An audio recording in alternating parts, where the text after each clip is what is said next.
Fala família, sejam todos muito bem-vindos a mais um episódio Petra Talk. Meu nome é Abraão, estou sempre por aqui.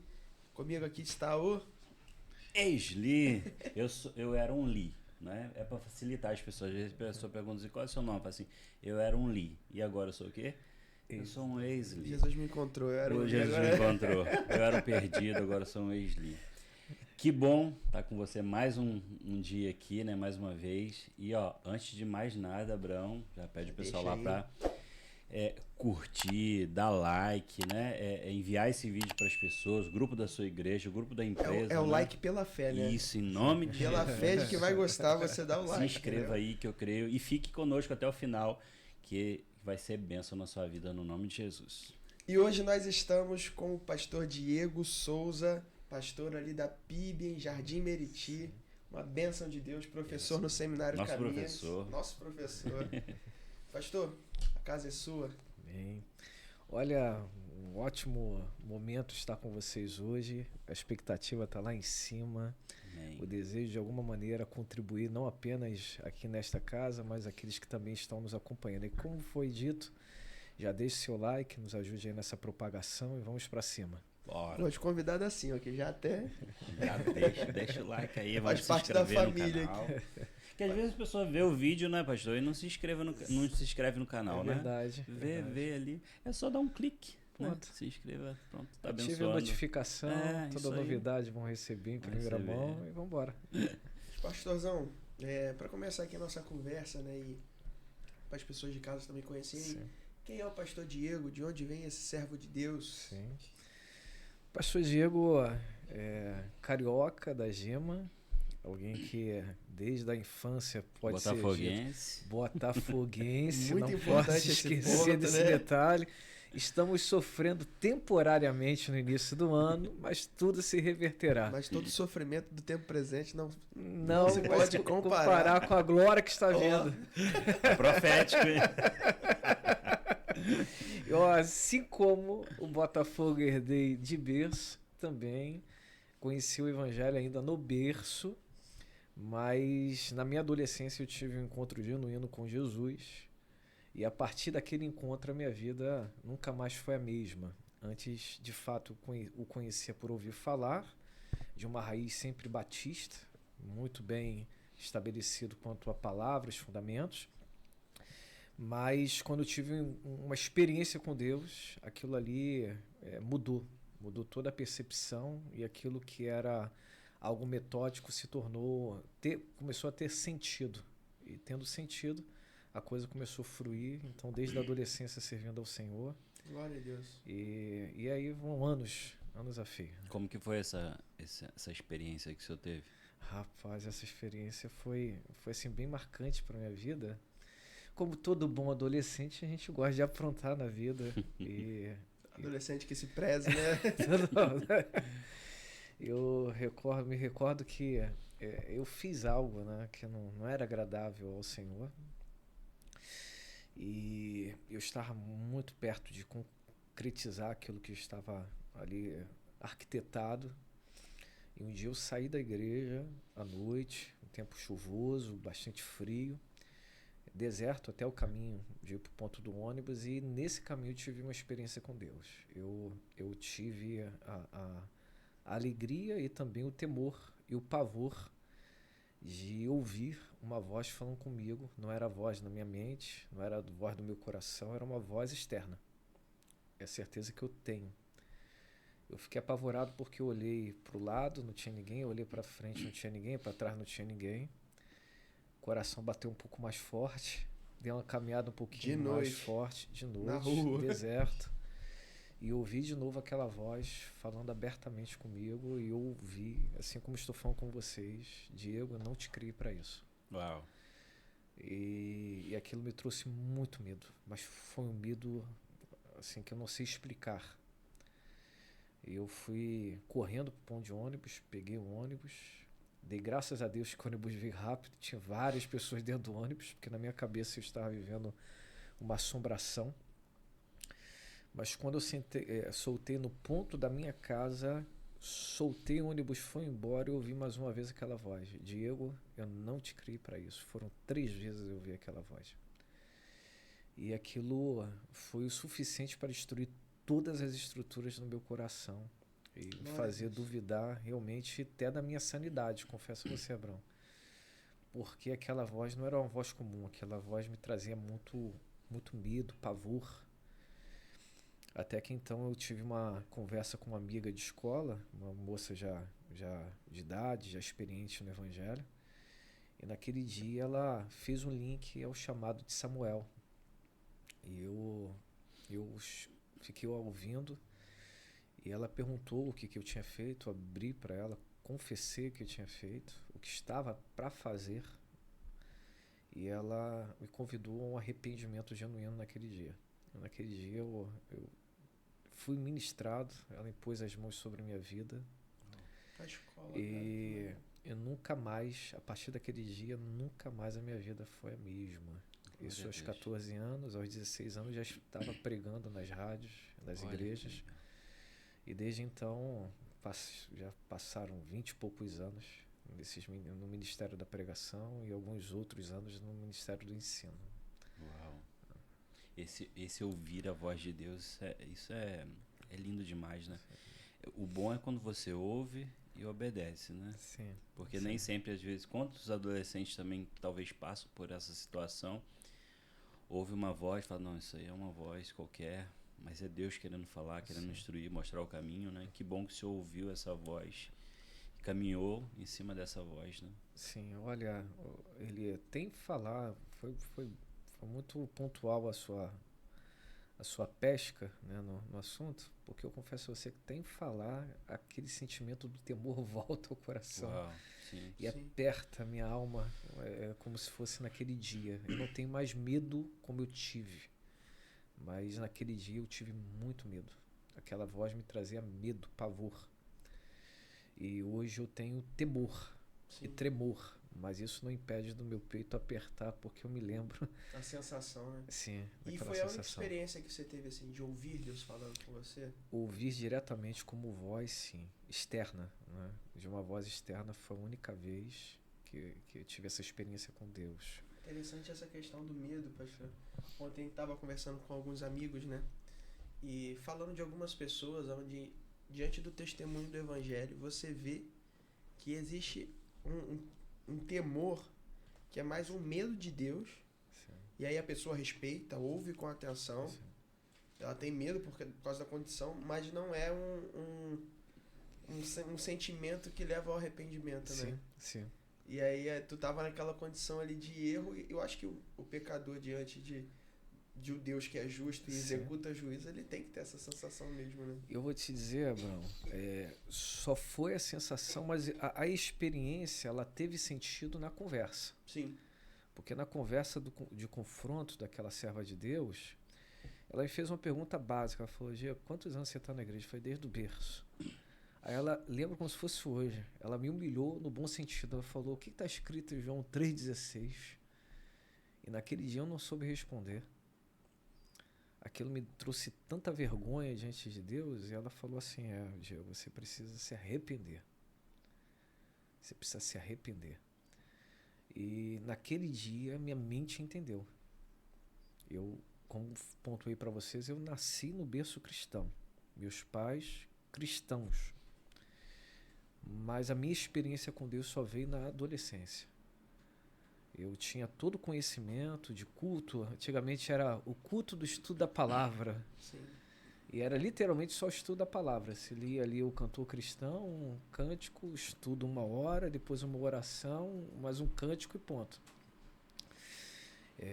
Sabia o que era uma boa EBD, sabia o que eram as organizações, embaixadores, mensageiros, amiguinhos de missões, sabia o que era uma celebração de domingo evangelística, o que era um movimento evangelístico, mas de alguma maneira aquilo ali era apenas um mais do mesmo para mim, não tinha um ponto decisório. Mas a partir daquele momento ali, sim, teve esse ponto decisório. E repito assim, Isli, amigo Abraão, Pastor Abrão, né? Fazendo aqui. Profeticamente, deixa seu like profético. A minha vida realmente assim, nunca mais foi a mesma. Nunca mais foi a Glória a mesma. Deus. Nunca mais foi a mesma. Dali As escamas caíram, né? caíram e caíram de forma muito pesada. As experiências espirituais começaram a surgir ainda na adolescência. Os olhos foram abertos para algumas questões. E desde então me matriculei na Escola de Deus. Glória a Deus. Tá pescando alguma coisa aí? Não, e como o senhor descobriu esse chamado do senhor para ser pastor, para pastorear? Sim. Eu entendo que esse chamado do senhor quando era adolescente, isso aí ficou como uma marca, né, na vida Sim. do senhor. Então, Sim. quando que o senhor sentiu que o senhor estava nesse chamado aí para ser pastor, para cuidar de Sim. vidas? Olha, aquele temor, depois que passou o medo e veio o temor, eu só queria servir. Onde me colocasse, eu estava feliz da vida. Contudo, no decorrer dos anos, a pregação começou a chamar muita atenção. Eu passei a admirar demais os pregadores. Depois da admiração aos pregadores, eu comecei a ter algumas experiências com Deus, de sonhos. Uhum. Sonhava pregando. Legal. E isso daí literalmente ia queimando. Acordava pregando, meus irmãos, o que está acontecendo? Eu pregando ali. Até que então um dia eu estava em uma ministração em uma determinada igreja, lembro que era em Rocha Miranda, e nessa ministração eu estava naquele ambiente, um ambiente muito agradável, ar-condicionado, mas em determinado momento daquela celebração o ambiente mudou e aquilo onde se via um clima gostoso, eu sentia como se tivesse ondas vindo, mas com aquelas brisas, mas aquelas brisas eram brisas como se tivesse uma grande fogueira. Então aquilo ia batendo no meu rosto, esquentando o meu rosto, e dali começou a esquentar o meu corpo, esquentar minhas mãos. E eu me lembro que em determinado momento parecia que eu estava tomando choques, literalmente. Aquilo parecia que estava tomando todo o meu ser. E para aqueles que acreditam, não acreditam, mas onde eu vou eu falo, quando possível, esse testemunho. Da maneira como estou olhando para vocês aqui, eu vi, saindo do altar, uma Bíblia muito grande, uma espada no meio. E essa Bíblia via flutuando e batia assim no meu coração. E eu literalmente eu fiquei todo dormente naquele momento, fiquei todo dormente. Eu não tinha reação. Era um calor que parecia que ia me matar, mas ao mesmo tempo eu queria mais. Era uma coisa... Era ruim, mas era boa. Um fogo cerrado no peito, como diria o salmista. Era uma coisa boa. Era ruim que parecia que era muito calor. Mas era bom, que parecia que aquele calor não ia me matar. Apesar na minha consciência que aquilo ia acabar me matando. Mas eu queria mais aquilo. Era uma coisa gostosa. E quando eu entendi isso, veio essa experiência, eu fiquei estatalado assim. E a partir daquele dia, os convites para as pregações começaram a surgir. Você estava ainda na faixa dos 14 anos, nessa época? 15 anos já 15 nessa anos. época. 15 anos já, ali, início de 15 anos. Então o senhor passou um processo com 14 anos, Sim. onde de ouvir essa voz audível, Sim. né? E passou 2 anos, o senhor já tendo outra experiência tão profunda como essa, né? Sim, sim. E foi alguma coisa que, assim, eu confesso que eu não estava buscando porque eu não sabia como era. Uhum. Eu simplesmente queria mais de Deus. Depois que tive essa experiência da voz, eu passei a jejuar muito. Então eu jejuava todos os dias da semana. Todos os dias estava em jejum. Então um jejum para algum propósito específico. Uhum. Às sextas-feiras eu fazia já jejum prolongado, já ia por 24 horas nas sextas-feiras.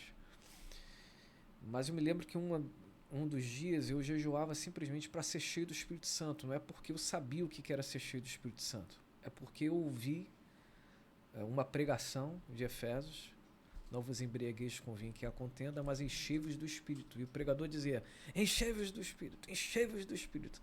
E eu passei a jejuar uma vez na semana: Senhor, eu quero ser cheio do Espírito. Mas eu não sabia o que era ser cheio do Espírito. Uhum. Não sei como, mas aquela experiência veio, e com ela veio o entendimento também do que era ser cheio do Espírito Santo. Mas não foi uma coisa que eu busquei, simplesmente aconteceu. Simplesmente surgiu e foi algo poderosíssimo. Poderosíssimo. Assim, para minha vida, pelo menos, foi algo disruptivo.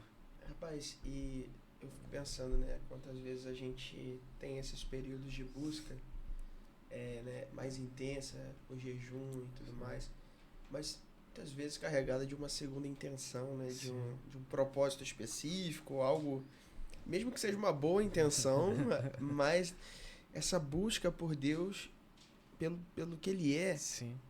por contemplá-lo, por ser fascinado por Ele, é algo que é difícil de se encontrar, sabe? Sim. Ainda mais um adolescente ali de 15 anos, e o poder disso é maravilhoso, né?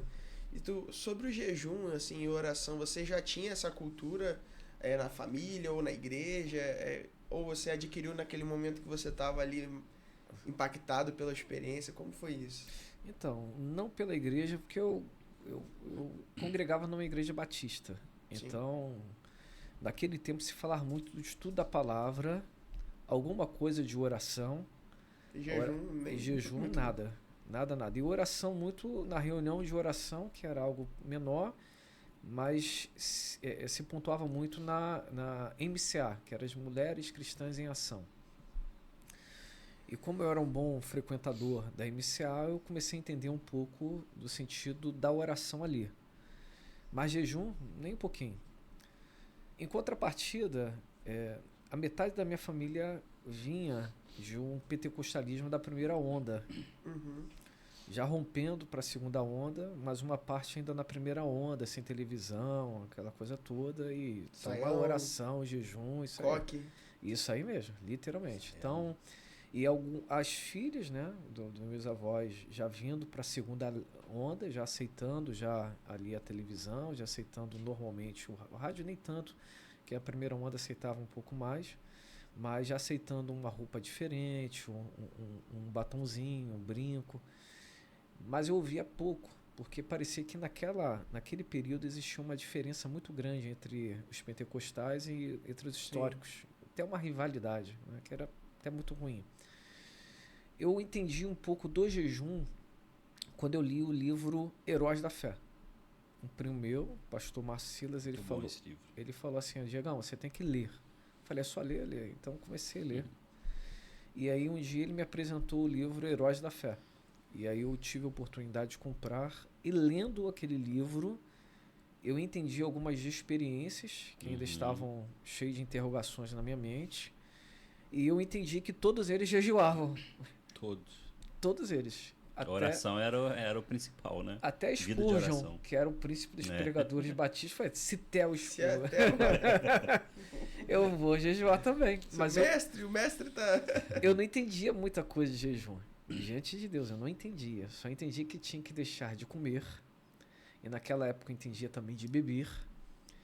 E que não poderia simplesmente deixar de comer ou beber. Eu tinha que inserir mais períodos de oração, de leitura da palavra e de clamor mesmo. Então, trabalhava, estudava naquela época, eu ia para os banheiros. Então, fazia um período de clamor de manhã, tarde, à noite. Ia para o banheiro, dobrava o joelho, limpava o chão perto do vaso, dobrava o joelho. Meu Deus. Mas orava, pedindo poder, pedindo graça, pedindo unção para pregar o evangelho. E assim foi. Aí a mente foi abrindo quanto ao jejum. Mas da maneira como começou foi dessa forma. Ali entendi que tinha que fazer. Vão para cima. Não tem que pensar muita coisa não. E perceber que as experiências que esses homens tiveram, né, através do jejum, da oração, cara, é fantástico. As experiências que eles viveram, a experiência com Deus, né, que eles viveram, traz um incentivo para você ter uma vida também de jejum, de oração, de busca por Deus, né, o tempo todo. É muito lindo. Já leu esse livro? Não. Cara, é muito bom esse livro. Heróis da Fé. Heróis da Fé. Sabe o autor? Orlando Boyer, da editora CPAD. Muito bom. Vou botar na lista aí. Leia. E é interessante, pastor, nessa tua fala que hoje em dia eu tenho a impressão de que as pessoas têm muito medo de dar alguns passos. Sim. Ou buscam entender completamente aquilo. A gente está vivendo a gestação, né? Então, hoje a gestante é aquela que vê tudo, todos os detalhes. E muitas vezes a humanidade até então ficava grávida, ouvia uma coisa ou outra do pai e da mãe e vivia a experiência, né? Sim. E durante a experiência descobrir. Então, eu acho que isso é uma tendência de procurar contornar e entender todos os vieses, todas as variáveis antes de começar alguma coisa. Sim. E a gente vê que muitas vezes o relacionamento com Deus, na palavra, ele é revelacional, ele é gradual. Sim. Então, ali você entendeu uma demanda. Sim. O Senhor quer que eu jejue. Eu sei que jejum é não comer. Isso já é suficiente para começar. Sim, sim. E aí, na caminhada, o Senhor foi te dando as ferramentas, os contatos, Sim, as sim. situações, né? Eu gosto de uma frase do reverendo Hernandes Lopes, no livro Pentecoste, o Fogo que Não Se Apaga. Ele diz o seguinte: jejum é fome de Deus. Então, se você tem fome de Deus, automaticamente você vai para o jejum. Porque o jejum é o instrumento onde você submete a sua natureza à sua fé. Então é aquele momento onde você diz: o estômago, digo eu, não o reverendo, olha, eu sei que você está precisando, mas agora a minha fé, ela precisa estar em primeiro lugar. E há de convir que a coisa foi evoluindo. Nas primeiras, quando adolescente, sofri demais para jejuar. Então, por mais que eu jejuasse todo dia, nas primeiras vezes foi muito difícil. Depois ficou mais fácil. Mas tinha momentos que eu não jejuava durante a semana e ia para o jejum de 24 horas. E aí o corpo sentia muito, cortava comida e bebida ao mesmo tempo, desidratava demais. Dependendo do dia. Nem é tanto recomendado, né? Isso aí. Então, com o tempo, a gente aprende outras formas, né? Até mesmo de mostrando para o corpo que vai cortar determinados alimentos. Em particular, hoje, para fazer um jejum tão prolongado, pelo menos eu começo uma semana antes, preparando o corpo, fazendo todo aquele preparo, para então poder avançar para um jejum um pouco mais prolongado. Mas envolvendo todos esses detalhes de maior tempo de leitura da palavra, maior tempo de oração, maior tempo de dedicação ao Senhor. Também, neste caso, hoje em dia, a exemplo, em jejum muito prolongado, né? Eu não corto mais a água, a não ser aqueles os jejuns mais curtos, 12 horas, 15 horas, 18 horas. Mas passou de 20 horas, eu já insiro a água. E passou de 24 horas, inclusive tomo isotônico ou alguma água de coco, uma vez no dia ou 2 vezes no dia, para o corpo receber os sais minerais necessários para conseguir chegar até o objetivo, né? E graças a Deus, assim, com o tempo a gente vai aprendendo. E hoje confesso a vocês que eu faço às vezes um jejum mais prolongado, não é tanta coisa assim também, mas eu sinto muito menos do que eu sentia quando era mais novo. Então, eu sinto muito menos. Eu posso fazer jejum e não ler Bíblia, não orar? Deus aceita? Eu não jejum? acredito nisso, porque aí é uma dieta, né? Dieta, né? Não pode, meu santo. Não, mas eu tô seguindo o jejum lá da igreja. Só que eu não leio Bíblia, nem oro. Não, nem... tá fazendo igual. Que isso, varão? Que isso, varão? Varão que não jejua. Eu acredito que o jejum é uma ferramenta de intimidade. Sim. Perfeito. Né? Então, assim, não existe intimidade sem a comunicação. Então, se você faz o jejum, você imediatamente precisa se comunicar mais com aquele que você está se relacionando naquele momento. Né? Esse é o objetivo. E como nos comunicamos com o Senhor? Através da oração. Como ouvimos a voz dele? Em primeiro lugar, através da palavra. Palavra é a voz de Deus ali, Perfeito. impressa para todos os homens, a maior das profecias. Então não existe como. Eu também fecho meus ouvidos para outras coisas. Eu não vou botar uma música que não edifica o Senhor. Se eu tiver que colocar alguma coisa, eu vou colocar uma música que edifica. Eu vou colocar alguma matéria que vai me trazer entendimento. Se eu estou trabalhando, eu vou fazer da mesma forma. Policiar minha fala, de repente falar um pouco menos. Existem votos de silêncio. Você não pode fazer o voto de silêncio. Então, pelo menos em determinados momentos, você segura um pouquinho mais a sua boca, reflete mais, para não pecar e não fazer ninguém pecar. E se concentra melhor em Deus, sabe? Fecha mais a porta do quarto, vai mais tempo em oração com o Senhor individualmente. Insere outros propósitos. Vou para a igreja, vou dormir na igreja, vou dormir no altar. Eu vou andar descalço contigo mesmo, andar careca para entender, cortar bem baixinho para entender tá como é isso aqui. Aí, né? Tá. Então, esse propósito já tem bastante. Até tá 20 anos andando careca. Mas existe uma diferença, né, entre jejum e propósito, votos. né? Sim, eu concordo, existe. Mas eu acredito que em determinado momento você acaba atrelando uma coisa a outra. Sim. Você une, né? Exemplo, você está um período muito grande de jejum, então algumas questões são boas você atrelar até para você lembrar. Né? Uhum. Então eu vou deixar minha barba crescer. Algumas pessoas... não é que eu faça isso, minha barba ela tá grande desde Eu tô deixando a minha crescer, não tá funcionando. Desde da pandemia, né? Ver a pandemia, eu deixei e falei, minha esposa falou que ficou legal, então tá legal até hoje. Mas não passou disso, não? Não, eu assim, sempre baixa um pouquinho, mas eu tenho colegas que quando estão em período de jejuns muito longos, eles literalmente, quando eles olham assim, não, estão em propósito, porque parece que não, mas depois do terceiro dia, né, do jejum, o teu cérebro vira. Então, quando ele vira, aquilo ali passa a se tornar um pouco comum. Sim. Não é que você não vai ter fome, não vai ter sede, não é isso. Mas se você não se atentar, você esquece em algum momento que está um jejum, porque você em algum momento, se você fizer bem em atividade, você vai trabalhar normalmente. Tem pessoas que no jejum, mas eu trabalho com peso. Tem pessoas que jejuam e vão para academia todos os dias, vão puxar peso, né? Vão correr. Em particular, quando estou em jejum, eu gosto de caminhar, eu gosto de dar uma corrida, então isso daí não significa nada. Isso era um mito que foi criado. Né? Hoje em dia se produz muito sobre isso. Sim. Né? Era um mito que foi criado, e há de te convir que nos 3 primeiros dias são os mais desafiadores, mas ao mesmo tempo são os mais saudáveis para o corpo, porque está eliminando ali várias toxinas. Então, no final, o jejum, sendo bíblico, te deixa mais espiritual e faz bem para o corpo. Sendo acompanhado, é bem verdade. E há de convir que tem pessoas que não têm o devido acompanhamento, não buscam a devida orientação. Faz da forma errada, né? E faz da forma errada. Às vezes só deixando de comer, eu estou jejuando. Não está jejuando, você está só passando fome. Tá? Se falava pouco sobre isso, né? E hoje eu admiro muito o Subirá falando sobre esse assunto, né? E tem conteúdo, tem vídeo, tem uma série de coisas.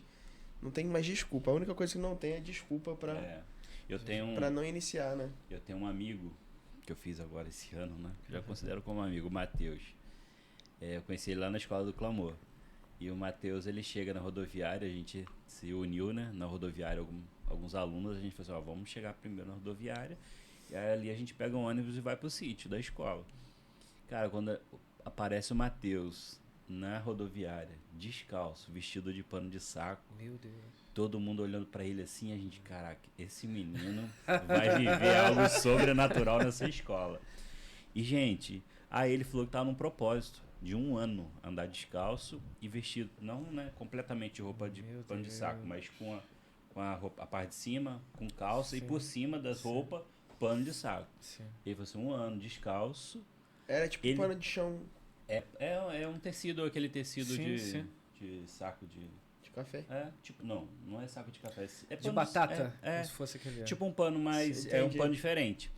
E eu falei assim, cara, mas você vai passar 1 ano descalço? Eu falei assim, vou, mano. Eu tô buscando. E ele. Mas, cara, pensa num menino que você olha pra.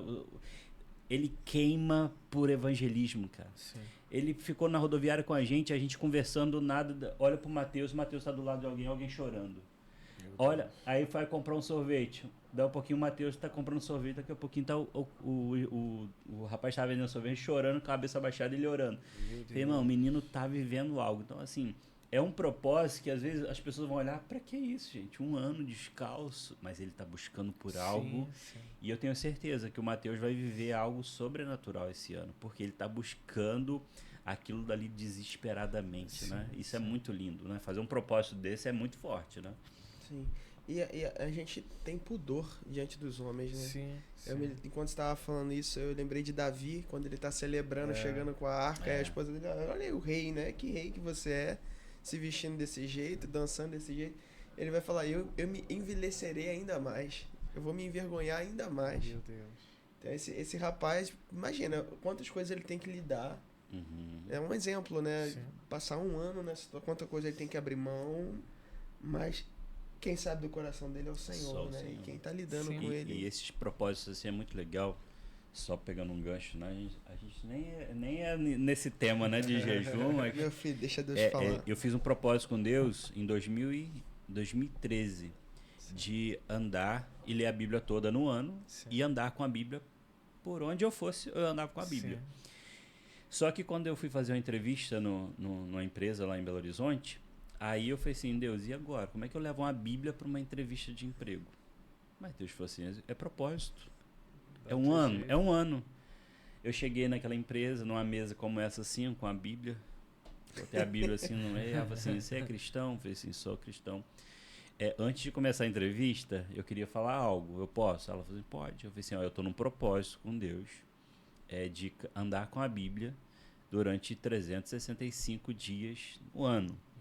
E se você fala assim, Ashley, ó, você tá contratado, eu vou entrar todos os dias aqui na empresa com a Bíblia. Ela falou assim, Ashley, fica à vontade, pode ficar à vontade. Claro que eu não ia conseguir ficar com a Bíblia todo o tempo que eu estava fazendo algumas coisas, mas eu enfiava ela no bolso aqui assim, eu tinha um jaleco. E aí, como que eu li a Bíblia? Eu lembrei do senhor falando aqui pro banheiro. Como é que eu li a Bíblia? Eu não podia ficar lendo a Bíblia, né, perto dos alunos, eu trabalhava num colégio. Aí eu pro banheiro. Eu pro banheiro umas 3 vezes no dia. 5 minutinhos. 5 minutinhos ali de leitura bíblica ali. Banheiro é o lugar que eu li a Bíblia. Então, assim, são propósitos que a gente faz com Deus, que é muito bom, cara. Eu vivi experiências maravilhosas. Sentar no ônibus com a Bíblia, abrindo a Bíblia, a pessoa do meu lado começava a perguntar sobre a Bíblia, né? Então, assim, são propósitos que você faz diante de Deus, que é uma experiência a mais na sua vida espiritual. Isso é muito bom, né? Em particular, pastorzão, eu acredito muito nesses propósitos, nos votos. Eu não enxergo como eles tendo terminado na Bíblia. Eles continuam. O fato é que, pelo avanço da igreja histórica, com uma teologia mais reformada, de uma maneira muito correta, nós focamos muito mais naquilo que está escrito, na palavra. Mas há de convir que a palavra ela não anula a experiência. Sem dúvida. Mudou muito a minha percepção depois que eu li aquele livro Uma Vida com Propósito. E o pastor Rick Warren, ele pontua o último capítulo que Atos não terminou. E aquela pegada dele realmente abriu meu entendimento. De fato, quando você lê Atos, você descobre que nós estamos vivendo Atos 29. Hoje estamos vivendo. Então, já conversei com alguns amigos que falam, não, isso já acabou. Questão de voto já não é mais uma realidade. A questão de jejum não é mais uma realidade. Tem amigos que, inclusive, até oração. Para que orar? Deus já sabe. Meu Deus. Deus já sabe. Sensacionismo Isso aí. absoluto, né? Radical. Deus já sabe. Meu Deus. E aí eu, quando olho Atos dos Apóstolos, eu vejo todos os dons proféticos estavam lá. Todos os movimentos evangelísticos estavam lá. Todas as manifestações do poder do Espírito Santo estavam lá. Só tem um detalhe. Ele não acabou, ele continua. Então a igreja ainda está na terra. Os dons estão operando. O movimento profético continua muito forte. E essas questões que eram do homem para Deus, votos, entregas, sacrifícios, eles continuam corrigindo, né? Com os devidos cuidados, evidentemente. Mas acredito que esse assunto é para os nossos dias. Eu acho que não tenho dúvidas. Você falou sobre a Bíblia, a palavra não anular a experiência. Eu acho que o alinhamento das duas coisas é a experiência ser interpretada a partir da palavra e vivida a partir da palavra.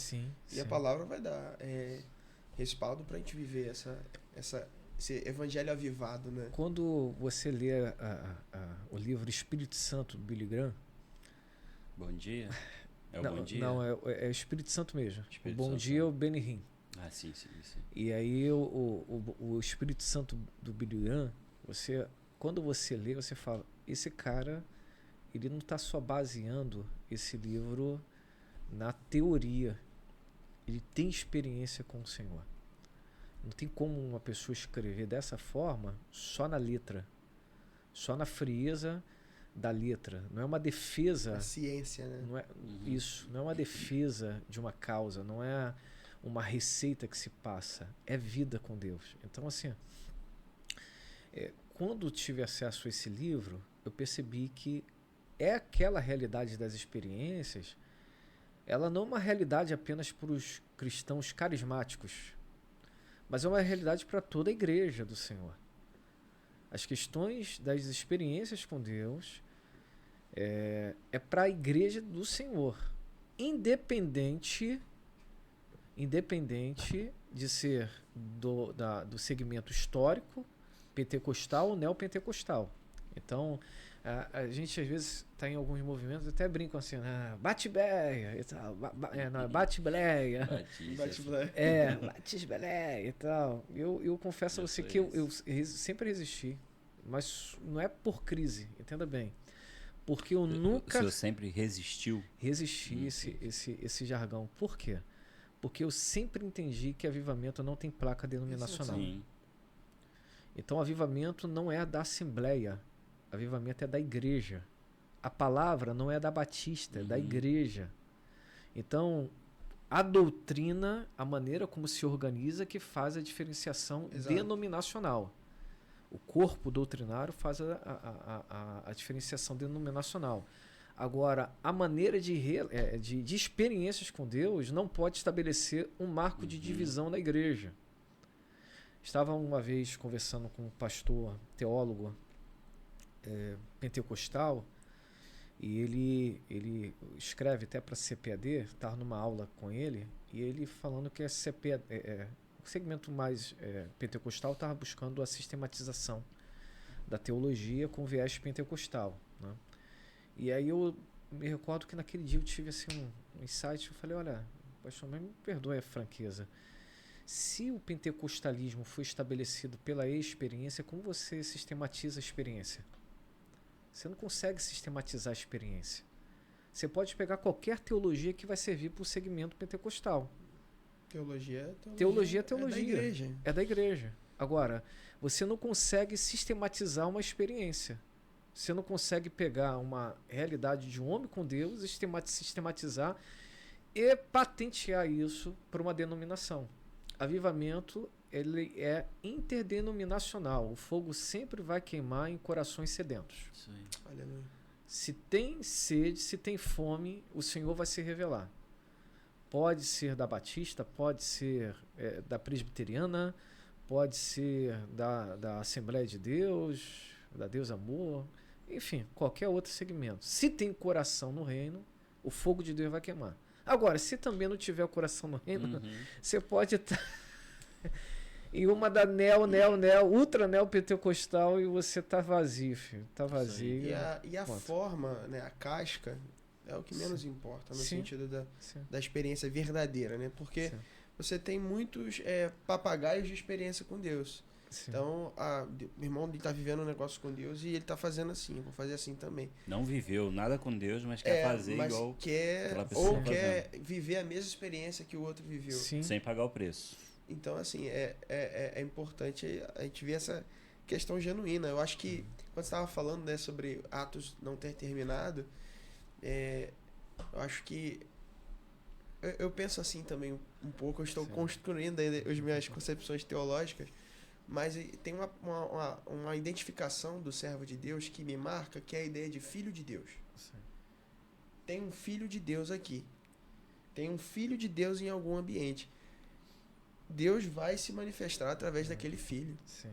E aí, assim, Deus pode se manifestar através do serviço daquele filho, através da oração, mas do posicionamento dele. Sim. Então, assim, nosso Deus é um Deus que tem todo o poder. Um Deus que cura hoje, um Deus que opera seus feitos maravilhosos hoje ainda. Sim. E ele opera isso em grande parte por meio dos seus filhos. Então, assim, eu não posso deixar que a minha doutrina ou que a minha tradição de igreja me cerceie no sentido de exercer plenamente a minha filiação. Sim. A minha representatividade de Deus. Estou dizendo que eu, Abraão, sou Deus nesse tempo. Não, a igreja do Senhor é o corpo do Senhor. E eu faço parte dessa igreja. Então, em algum grau, eu, Abraão, sou um representante do Senhor e talvez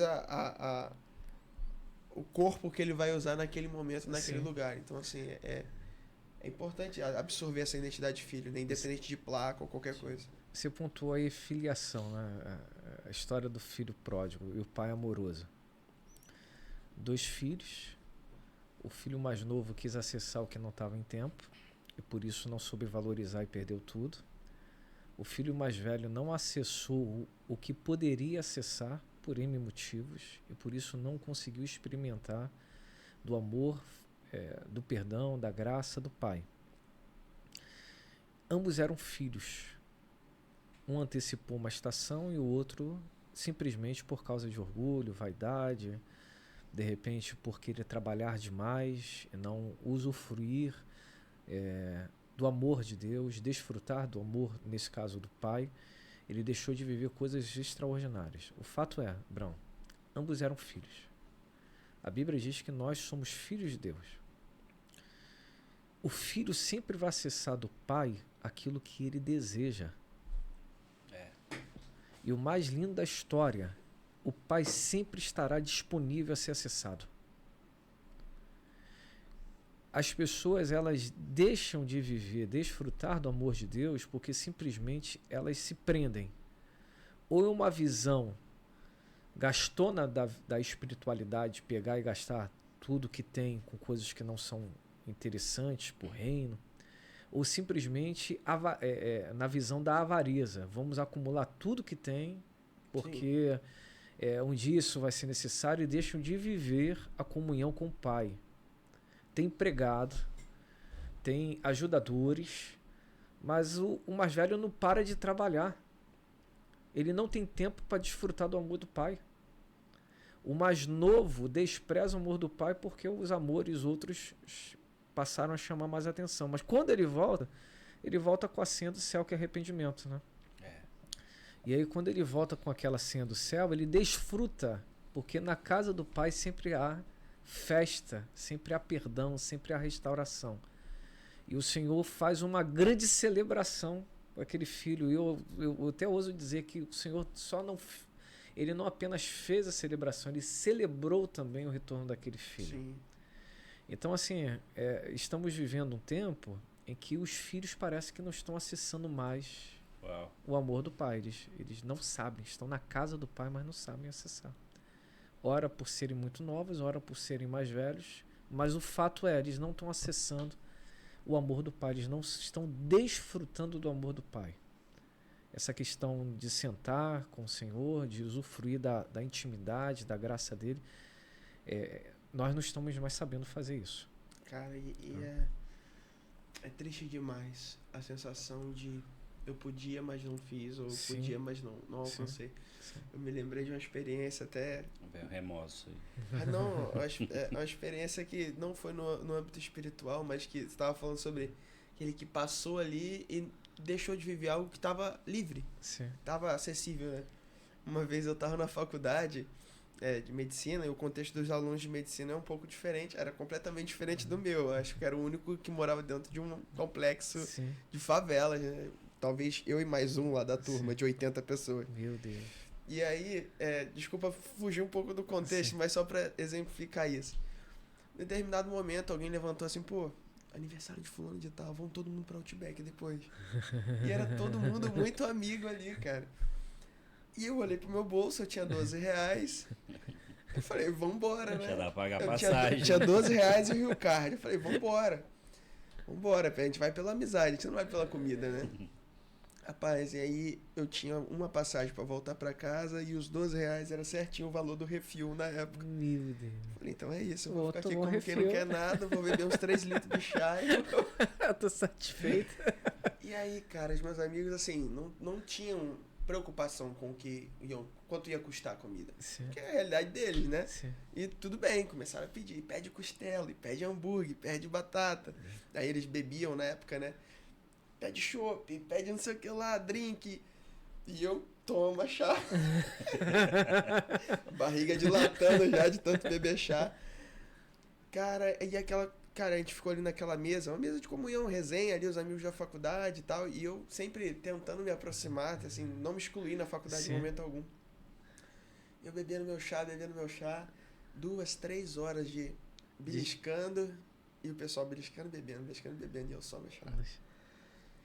Chegou no final, já tinha ido umas 3 vezes no banheiro, bebido umas 6 canecas Meu daquela da Deus Outback. do céu. Aí, cara, aquele monte de osso na mesa assim e tal. Aí um amigo olhou pra mim assim, pô, cara, agora que eu reparei, tu não comeu nada, né, cara? Aí eu... Então, cara, não, é porque eu tava com dinheiro contadinho e tal, e não queria estar aqui com Eu vocês. queria resenha. Não queria deixar de estar aqui, pô, foi muito bom, não fez falta, não. Pô, cara, por que tu não falou? Era pra todo mundo, podia comer à vontade. Cara, eu fiquei assim, Deixa eu chupar o pau. que vontade de chorar, velho. Aí agora as batatas já estavam tudo frias, só tinha osso. Aí eu falei, comer agora fica até feio, né? Falei, pô, fez falta não. E aí, quando você tava falando do filho mais velho, eu lembrei dessa experiência, cara. E é triste demais, mano. Eu arrependi, eu voltei pra casa muito mal, meu irmão. Sentimento. Cara, a mesa tá servida, o banquete tá posto. Sim. E você pode acessar ou não, sabe? Sim, sim. Da sensação de perdi boa parte da minha vida numa religiosidade, Sim. numa vida de crente sem, né, casca, sabe? Sim. É triste, cara. Eu vejo algumas pessoas que, quando são encontradas pelo Senhor, falam assim, poxa, como eu queria ter vivido essa experiência antes. Um amigo meu que se converteu agora aos 40 e ele falando, cara, por que isso era tão maravilhoso e eu não quis antes? Uhum. E até a fala dele era, como que aquelas pessoas que eram cristãs estavam comigo o tempo todo e não me falavam de algo que era tão bom? Então, assim, nós como filhos podemos viver algo muito maior, muito mais E intenso. esse é o perigo, né? Às vezes a gente está vivendo e a gente não está acessando, né? Esse é o grande Não perigo, que a estamos gente acessando. acha que a gente está vivendo com Deus, Sim. mas tem algo tão profundo em Deus, é o que eu falo. Cara, eu quero buscar, eu quero ter 70, 80 anos e buscar a mesma vontade que eu tenho hoje, que eu tive há 10 anos atrás, eu quero ter a mesma intensidade de buscar por Deus, porque eu sempre acho que existe mais de Deus pra gente, né? Deus não, tipo assim, ó, hoje tem um pouquinho de mim pra você, amanhã já não tem mais. Eu sempre creio que existe algo a mais em Deus. Sim, Então eu quero acessar sim. esse lugar todos os dias. E às vezes esse é o perigo de você estar com Deus, mas não acessar algo em Deus que você poderia acessar. Como o filho mais velho. Sim. Estava ali com o pai. O pai falou assim, cara, você poderia, tudo aqui que eu tenho já é teu. Já é teu, Sim. é teu, né? Ele tá falando assim, é seu, você não acessou porque você não quis. Quer matar um carneiro? Mata o boi, mata Sim. a boiada toda, já é seu. Então ele não conseguiu acessar esses lugares. Exílio, eu até posso um pouquinho além nesse texto, veja bem. Ele estava trabalhando no campo. Ele não apenas não acessava aquilo que era possível porque já era dele, mas ele deixava de acessar aquilo que era principal. O pai foi desprezado pelo filho mais novo ao ser requerido quanto à herança ainda em vida, mas o filho mais velho desprezava o pai de igual teor, não desejando a morte, mas o matava não querendo se relacionar Uau. com o pai. Isso é certo. O texto bíblico diz que ele estava no campo trabalhando. E o pai chama os empregados. Dá a entender que se, digo eu, não a palavra, fazer uma aplicação. Se a herança que agora tinha com o pai era do filho mais velho, a impressão que dá é que o filho mais velho queria crescer ainda mais aquela herança porque ele sabia que aquela herança era dele no final. Sim. Ele não estava querendo o relacionamento com o pai, ele estava querendo a herança que o pai, depois de que morresse, daria. 2, parece que o texto está dizendo que a chateação do filho não é só pelo churrasco que foi feito, pela roupa que foi dada, pelo sandália que foi entregue e pelo anel que foi devolvido.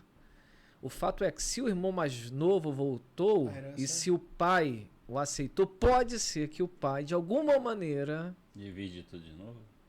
pudesse ajudá-lo, não sei nem se dividir, mas de repente de reconstruir a vida dele. Mas para reconstruir usando aquilo que era dele, que ainda é dele. Trabalhando. Ele ainda não passou para o filho mais velho. Sim.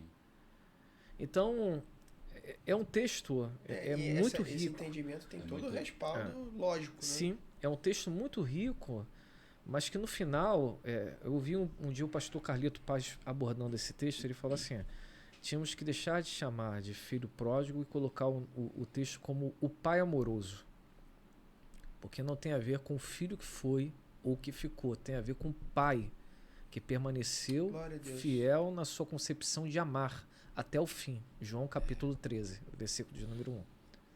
E ali a demonstração é amor do início ao fim. O apóstolo Luiz Hermínio, uma vez, muitos anos atrás, ele falou sobre a questão do pai amoroso e não filho pródigo. E eu nunca mais esqueci, foi uma frase que ele falou. Estava em alguma ministração, não lembro exatamente onde, ele falou assim: nós precisamos ser a geração de pais que não se ofendem, como esse pai do filho pródigo. Porque se nós nos tornarmos os pais que se ofendem, nós não receberemos a geração que foi por causa dos enganos deste mundo. E nós fecharemos a porta da casa, sendo que nós precisamos exemplificar, melhor, modelar o pai.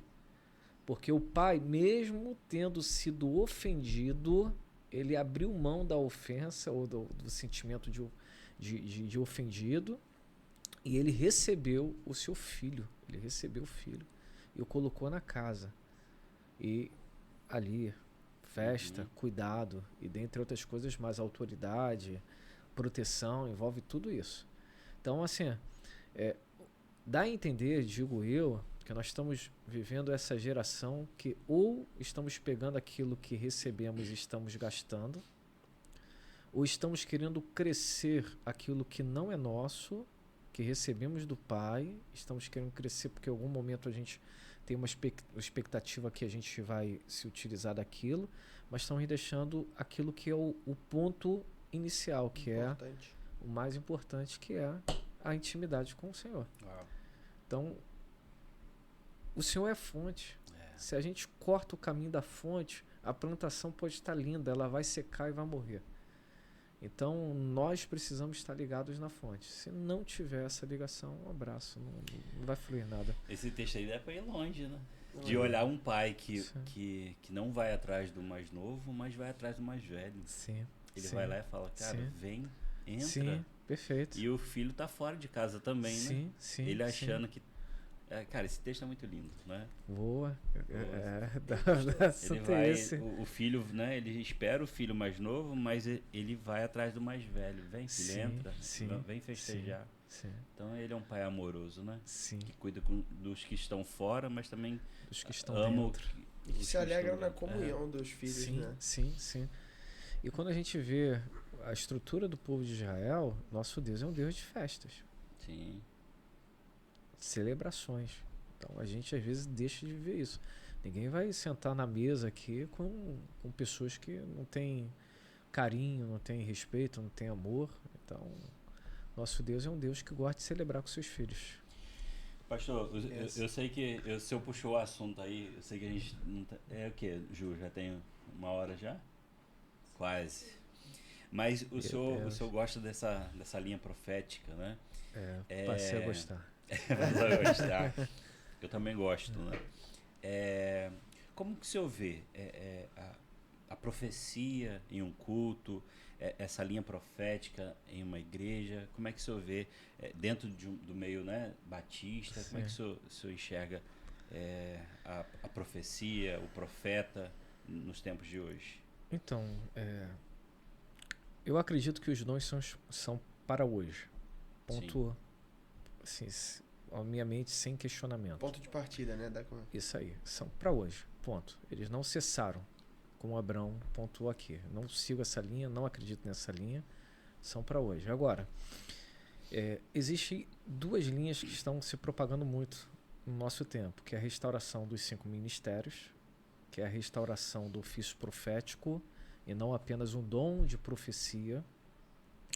E existe aquilo que é mais passivo, que é o dom da profecia, onde quer seja na exposição da palavra, ou ainda através de uma mensagem vinda direto de Deus, que não necessariamente depende da língua interpretada para ter aquela mensagem, que vem e revela os segredos do coração do homem, traz entendimento para a pessoa e também temor e conversão.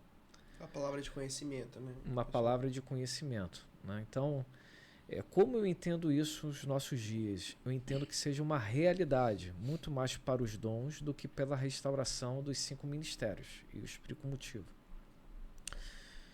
Se fala muito, né, principalmente na linha mais históricas, que o pastor ele acaba trazendo sobre si todas essas aplicações ministeriais. E logo no exercício do ministério, ele acaba sendo o apóstolo, acaba sendo o profeta, acaba sendo o mestre, acaba sendo o evangelista e acaba sendo o pastor.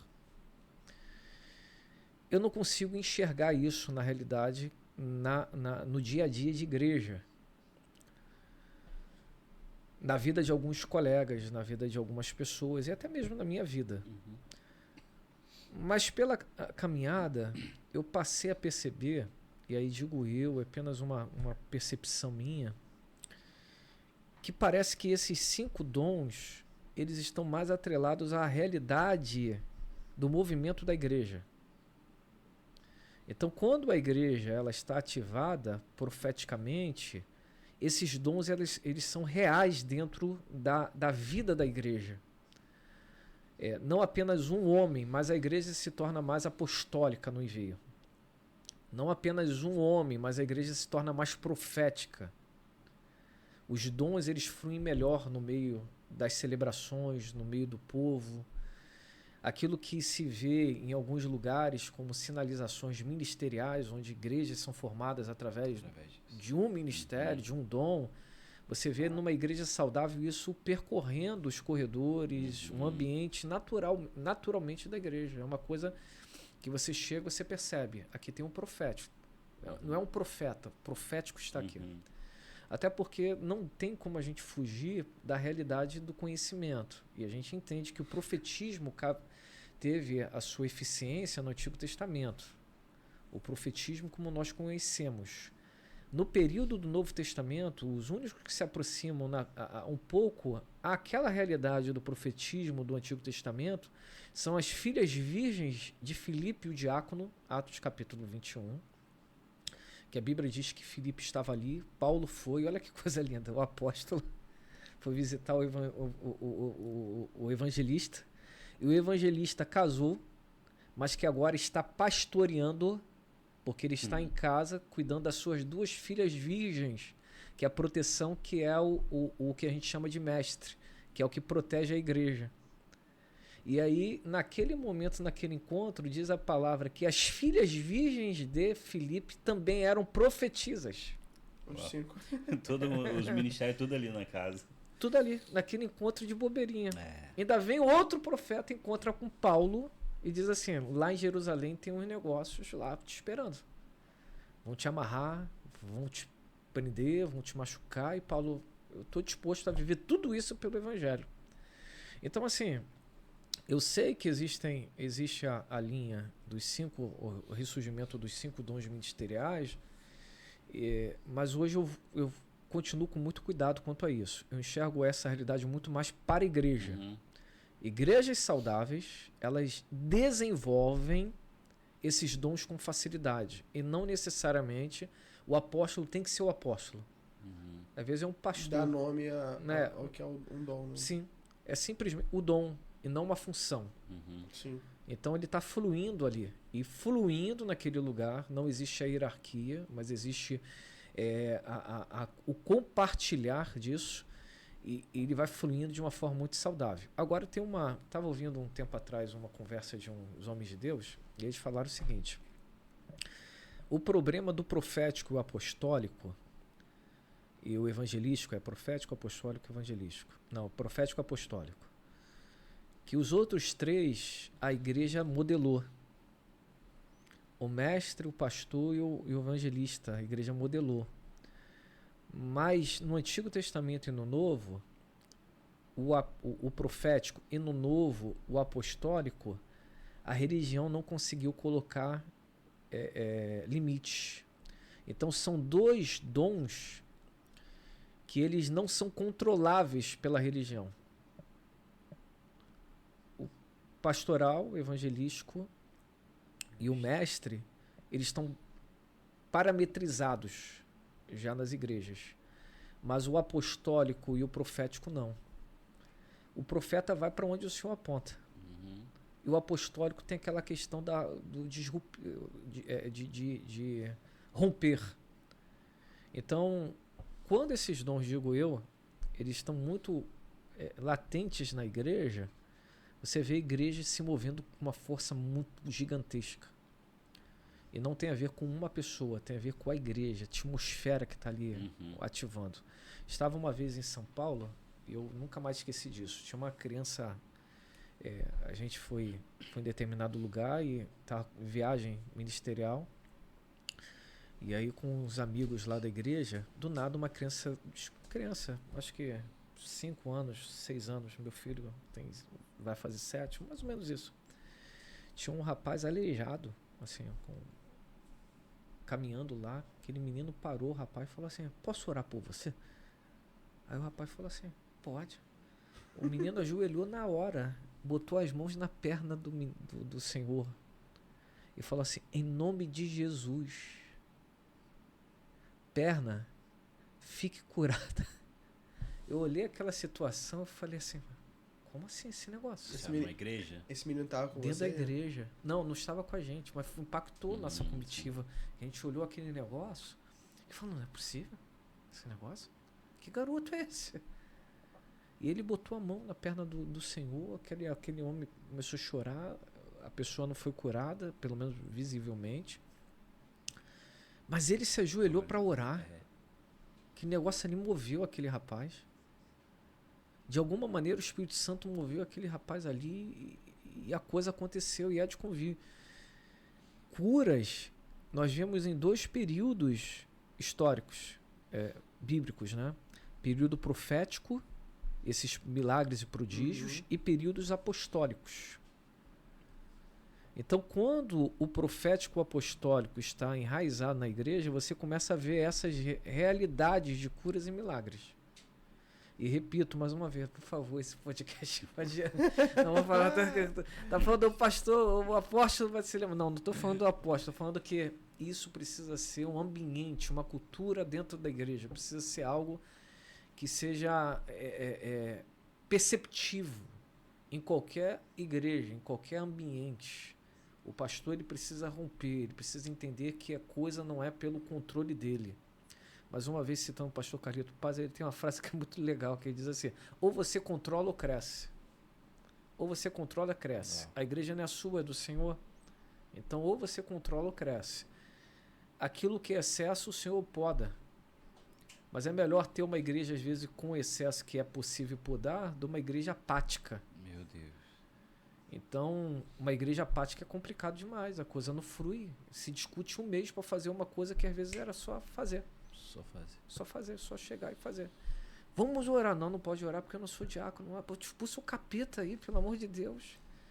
A mulher tá endemoniada. Bota a mão aí no nome de Jesus. Mas o que falta, pastor? É conhecimento? O que falta? Difícil, né? Assim, eu acho que não existe uma receita. Digo eu, não o Senhor. Eu acredito que o fogo ele começa no altar. Pastores que têm vida com Deus, uma experiência real com o Senhor, aquilo passa para a igreja. Contagia, né? Contagia. O Senhor nunca vai fazer o que não fez primeiro com o pastor. Isso na igreja. Ele primeiro toca no pastor. Ele vai ministrar o pastor. E se o pastor não estiver enxergando, acredite, a igreja ela vai minguando. O Senhor é poderoso, ele mostra isso. A igreja mingua, a igreja fica sem força, a igreja fica sem vitalidade. A igreja anêmica, ela não consegue reagir. Existem colegas que, quando falam de batismo, falam de filhos dos crentes que estão sendo batizados. A igreja morreu no evangelístico. Quando fala do profético, só cita os profetas do Antigo Testamento, porque na igreja ali já não existe um mover profético. Eu não digo um mover profético no sentido do carismático, da carismatia. Eu digo do mover profético onde irmãos, olhando para os outros, liberam palavras bíblicas. Sim. E que trazem vida, trazem restauração, trazem ânimo. Pessoas que olham para os olhos uns dos outros e falam, olha, meu coração pontuou isso, a palavra diz... E olha, como isso... A sensibilidade profética. Minha vovó, ela dizia o seguinte, ela falava assim, Diego, nós precisamos nesse tempo de discernimento espiritual. A gente precisa olhar e discernir. E veja bem, parece que isso está acabando. Isso está diminuindo. As grandes igrejas, graças a Deus, que cresçam muito mais, até mesmo pela grande exposição de serem grandes igrejas, vivem um pouco mais, porque tem mais acesso, mas parece que às vezes aquilo é apenas uma onda que vai, que vem e que vai embora. Não é uma mesa da presença, né? Tá, pelo menos essa palavra que sim, última inserção sobre isso, estava conversando ontem com a igreja sobre a mulher rica e Eliseu. Ele ia passando, ela falava, vai ali um homem de Deus. E ela vira para o esposo e fala assim, ele está indo ali, ele tem que ficar aqui. Aí ela faz um quarto para o homem e dentre algumas coisas coloca, além da cama, ele coloca também a mesa. E na mesa é interessante, você escreve, na mesa você planeja, faz um bocado de coisa, faz refeição. O fato é, ela entendeu que aquela ida e vinda daquele homem de Deus não podia só ser passar na casa dela para se alimentar e seguir. Ela entendeu que fazia bem para a casa dela aquela presença. Então ela fez um quarto da presença dentro da casa dela. Ela falou, não dá para deixar esse homem de Deus só... Deixa ele dormir aqui, deixa ele planejar aqui. É engraçado isso. É muito louco. Vai descansar. Vamos entender o que é descansar. Vamos entender o que é planejar no Senhor. Vamos entender o que é a comunhão com Deus, um homem de Deus. E a figura do profeta do Antigo Testamento era a figura daquele que levava a mensagem de Deus para os homens. O embaixador, né? O embaixador. Então, assim, eu quero essa presença contínua aqui na minha casa. Não quero só de passagem. Tem um quarto aqui. Tem um quarto aqui. Tem um quarto aqui. E é legal que isso você linka com o Novo Testamento. Lá você vê o homem que passava, ela observou e convidou, comeu, gostou e continuou vindo. Mas no Novo Testamento o Senhor olha e fala, olha Zaqueu, me convém hoje repousar na sua casa. E ele quis ter esse momento de comunhão com Zaqueu. E aquele momento de comunhão, de ativação, mudou a vida daquele homem. Transformou aquele homem de forma poderosíssima. Ou seja, eu consigo entender que, na verdade, essa presença sempre do Senhor, ela não quer apenas ser uma onda que vem e vai. Ela quer estar fixada, contínua. Não tem a ver com o enchimento que está aqui. Não tem a ver com o Espírito Santo que está aqui. Também tem a ver com o Espírito Santo que está sobre mim. Está sobre a minha vida. Está sobre a minha casa. Está sobre minhas posses. Está sobre esse local. Então a presença está aqui, mas também está sobre. É a nuvem sobre o tabernáculo, né? Sim, está dentro, mas também está... Mas também tá acima. Foi essa mulher que Eliseu fala do filho? Você vai ter um filho? Sim, depois. É essa, né? Depois. E aí o filho... Ela semeia aquilo ali, né? E é interessante Jesus, né? Com a filha de Jairo. Ele vai ter a casa de Jairo. Tem uma menina que aos olhos humanos está morta. E Jesus entrando naquela casa ali. É muito legal, né? Fazer essa comparação. Tava pensando aqui agora sobre Eliseu e Jesus, né? Olha só como os encontros... Que coisa linda. De novo, Abraão. Gênesis 18. 3 homens estão andando. Ele avista esses 3 homens. Aí fala assim, opa... Vem pra cá, senta aqui. Senta numa sombra. Olha só a estratégia desse homem. Fica um tempinho aí. Vocês querem comer? Eu vou preparar o melhor para vocês. Ei, Sara, prepara uma coalha, prepara leite, prepara cabrito. Estou preparando o melhor para vocês. Sempre o melhor. E aqueles homens ficam, porque eles também querem relacionamento. Então, aquela manifestação de Deus no Antigo Testamento, teofania, e ali estão. E o interessante é que depois que eles comem e se satisfazem, assim como com Eliseu, assim como Cristo, eles também levaram vida para a casa de Abraão. Porque eles olharam assim, cadê Sara? Ele falou, tá ali. Ele falou assim, eles falaram, daqui 1 ano vamos voltar e ela vai estar gerando o filho da promessa. Então, quando nós atraímos essa presença na nossa casa, a fertilidade. Jesus vai dizer isso em João 15, né? Aquele que permanece em mim e eu nele, esse dá muito fruto. Existe fertilidade. Quer seja na igreja, dentro do ministério, quer seja na vida individual, aqueles que estão em Cristo são homens, são mulheres frutíferos, férteis e que dão realmente frutos dignos de arrependimento no reino de Deus. E quando você atrai a presença, você atrai o profético. Não tem dúvida disso. E uma dúvida, disso. Sobre, assim, talvez alguém esteja nos assistindo e não tenha, compreenda muito bem o mestre, o pastor e o evangelista, né? Sim. Mas como que objetivamente, como o profético e o apostólico se evidenciam hoje, assim? Porque existem algumas palavras, por exemplo, como romper, Sim. como direção de Deus, Sim. mas isso, para quem não vive isso numa realidade eclesiástica, talvez fique muito abstrato. Objetivamente, como você diria que o dom profético se manifesta hoje, como o apostólico se manifestaria numa realidade eclesiástica? Rapaz, parece que é assim, mas não é. Indo pela linha de não serem uma pessoa ou serem pessoas debaixo daquele chamado, aquela vocação ali, aquele dom, entrando no sentido da igreja, no apostólico acredito que são igrejas que realmente elas estão fluindo, elas estão rompendo. Elas são igrejas que deixaram de ser igrejas locais e elas passaram a ser igrejas de bairros, passaram a ser igrejas de municípios. O alcance aumenta. A influência aumenta. Na ideia do envio, né? Do envio. A influência aumenta. Aquele nível de influência que era de rua, pontual, passa a ser daquele bairro. A igreja passa a ser conhecida no bairro. Não é mais uma igrejinha. E eu não falo isso menosprezando. Igreja é igreja. Sim, sim. Mas é uma igreja que passa a influenciar. As pessoas passam a olhar e têm um temor.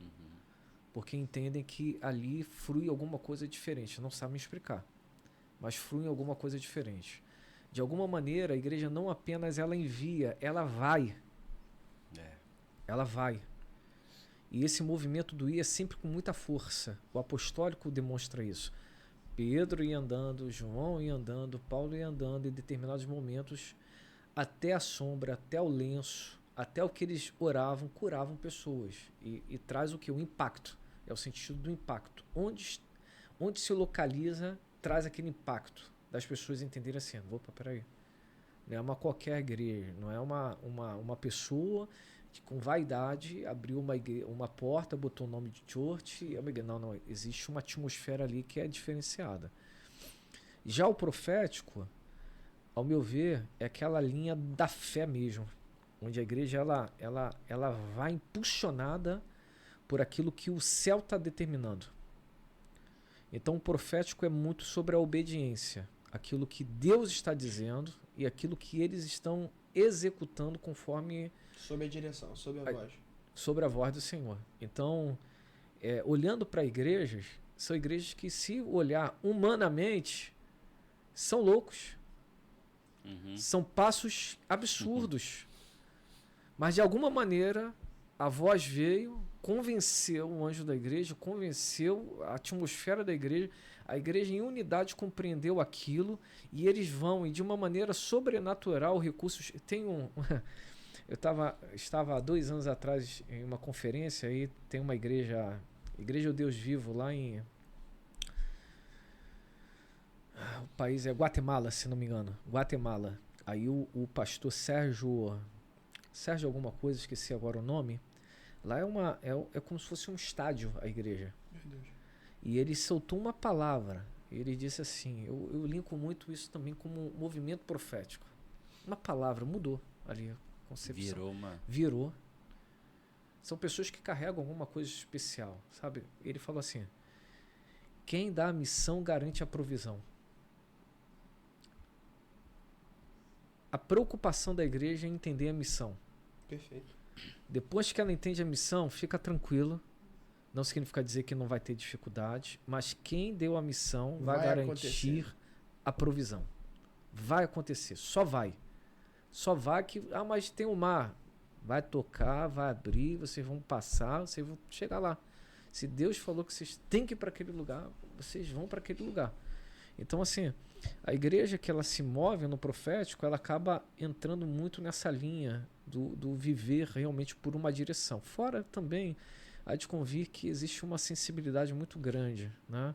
Eu um dia fui em determinado lugar que a pessoa estava atribulada, né? E a pessoa falou assim, não, isso daí é problema psicológico. Vai pro CAPS, né? CAPS.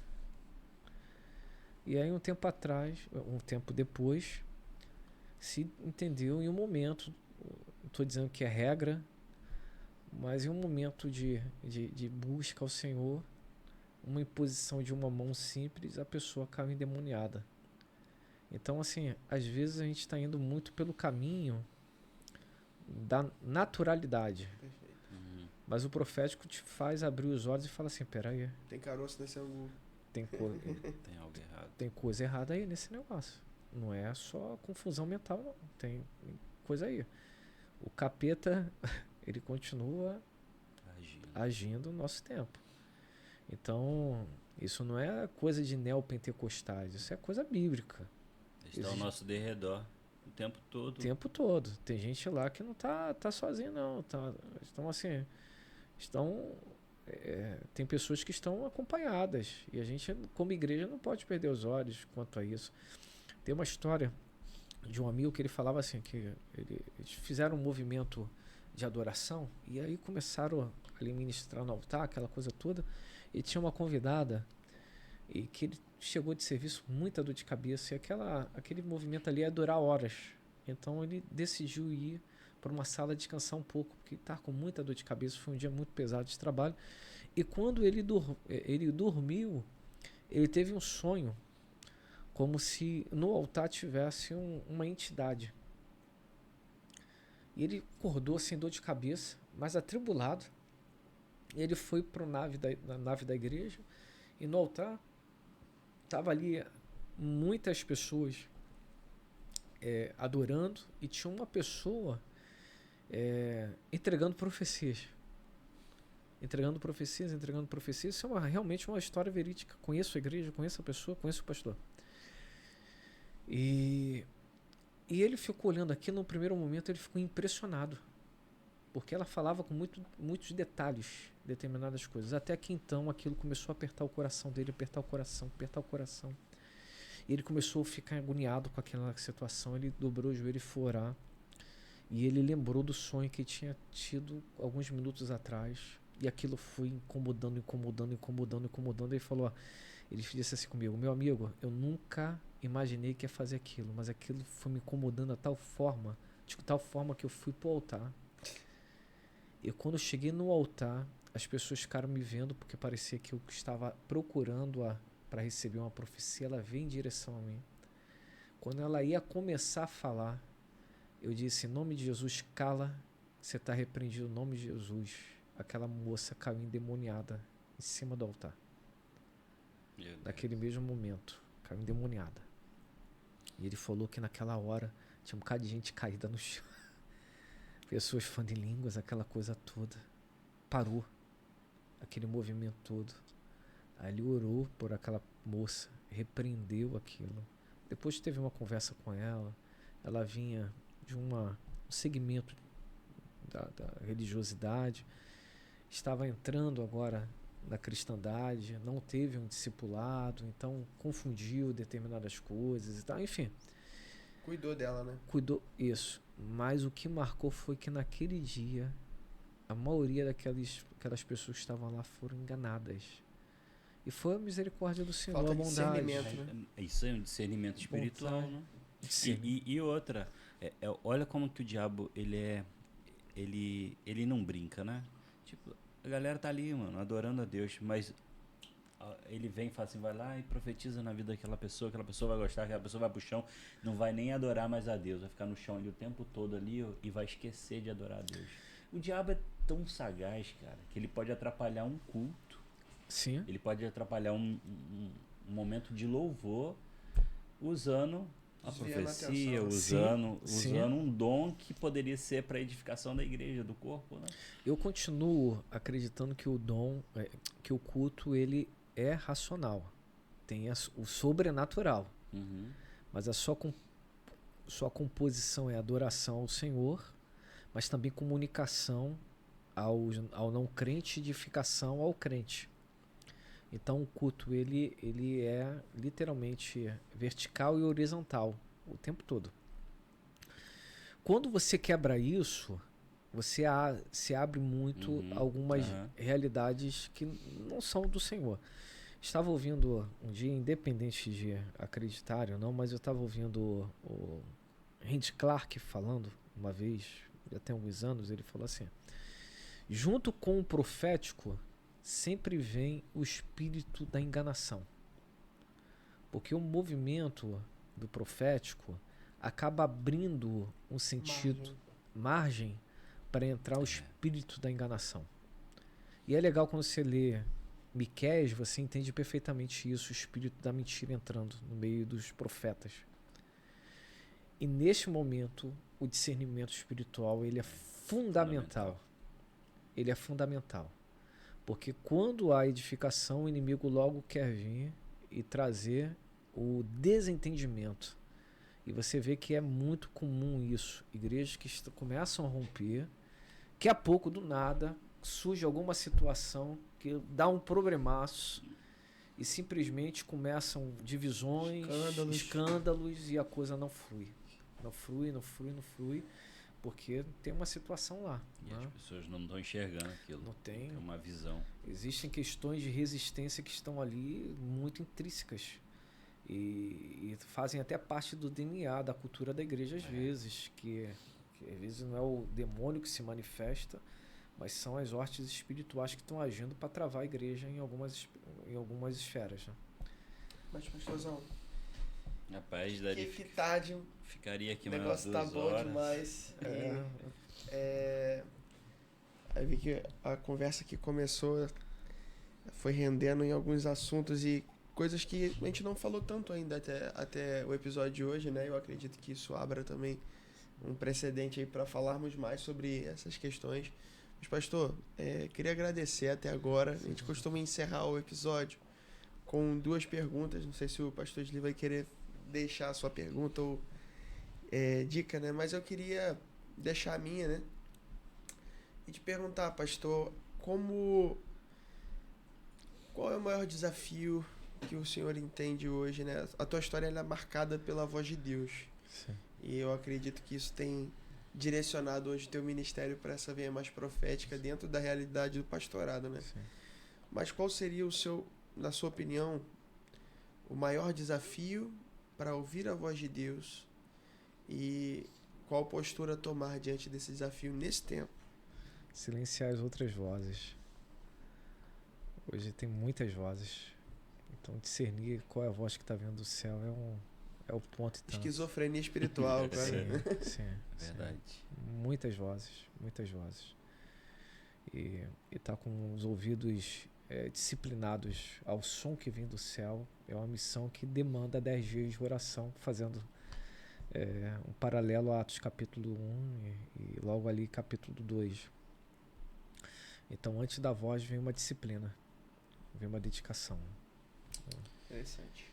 Eu queria deixar um texto, pastor, que assim me marcou muito na conferência profética, né, do Clamor. O pastor Judson de Oliveira, ele falou sobre esse texto, e em cima desse texto eu queria deixar uma pequena pergunta para o senhor. Está lá em Zacarias capítulo 11, a partir do verso 4, diz assim: assim diz o Senhor, meu Deus, apacenta as ovelhas destinadas à matança. Aqueles que as compram, matam-nas e não são punidos. Os que as vendem dizem: louvado seja o Senhor, porque me tornei rico, e os seus pastores não se compadecem delas. Esse é um texto muito forte, né? E é interessante que quando a gente olha para o profético, né? Na veia de um profeta, ele olha para uns caras desses e fala assim: cara, a gente precisa ir atrás desses pastores. Sim. A gente precisa ir atrás desses líderes que estão acabando com as nossas ovelhas. Porque não tem como, né? No nosso entendimento, né? A gente olha. Só que é interessante que a gente esquece das ovelhas. Sim. Né?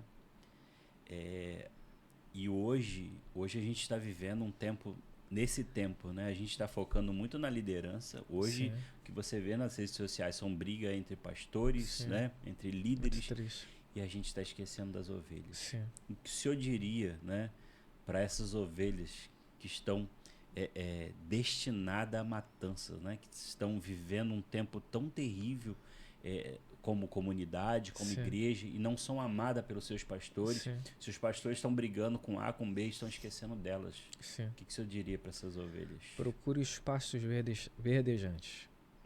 Salmo 23 faz a pontuação ali de um grande pastor. Ele deixa as ovelhas em um lugar seguro, ele sobe as campinas, ele vai até o platô no degelo, ele seleciona a área de pastagem. Existem alguns